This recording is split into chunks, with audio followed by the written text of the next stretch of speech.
चीते की चाल, बाज की नजर और बाजीराव की तलवार पर संदेह नहीं करते। कभी भी मात दे सकती है। सन 1945 देश आजादी की उम्मीद से सराबोर था। चारों ओर क्रांतिकारी वातावरण था। ऐसे में एक गढ़वाली परिवार में जन्म हुआ, बेहद ही साधारण से दिखने वाले बच्चे का। दूध के पांव पालने में ही नजर आने लगे। पिता आर्मी ब्रिगेडियर थे तो देशभक्ति के संस्कार खून से ही मिले।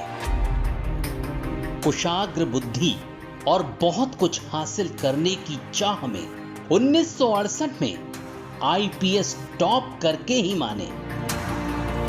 केरल बैच के आईपीएस ऑफिसर बने और 6 साल में वो मेडल हासिल कर लिया जो 17 साल की ड्यूटी के बाद नसीब होता है। भीतर तो देश के लिए सब कुछ कर गुजरने की ख्वाहिश सुलग रही थी तो पाकिस्तान के जासूस के तौर पर तैनात हो गए। 6 साल वहां जासूसी करते रहे। 1987 में खालिस्तानी आतंकवाद के वक्त पाकिस्तानी एजेंट बनकर दरबार साहिब के अंदर दाखिल हुए। 3 दिन आतंकियों के साथ रहे, उनकी सारी जानकारी ली और ऑपरेशन ब्लैक थंडर को सफलतापूर्वक अंजाम दिया। 1988 में कीर्ति चक्र मिला। ये अवार्ड लेने वाले वो देश के एकमात्र नॉन आर्मी पर्सन हैं। असम जाकर उन्होंने ही उल्फा आतंकवाद को कुचला। मोदी की तो शुरू से ही इस आधुनिक चाणक्य पर नजर थी। सो जैसे ही उन्होंने देश की बागडोर संभाली, उन्हें राष्ट्रीय सुरक्षा सलाहकार बनाकर बेहद ही अहम जिम्मेदारी सौंप दी।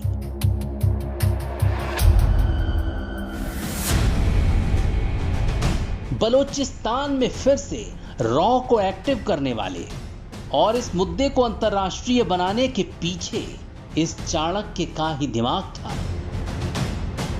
केरल की 45 ईसाई नर्सों को जब इराक में आईएसआईएस ने किडनैप किया तो खुद इराक जाकर उन्हें बिना किसी नुकसान देश वापस ले आए। मई 2015 की सर्जिकल स्ट्राइक के वक्त तो देश का एक एक शख्स जान गया कि आखिर उनकी अहमियत क्या है। जब म्यांमार में 5 किलोमीटर तक घुसकर 50 आतंकियों को मारने का कारनामा उनकी ही कप्तानी में हुआ। नागालैंड के आतंकवादियों से भारत की ऐतिहासिक डील करवाने वाले और उनसे हथियारों का समर्पण करवाने वाले वही थे।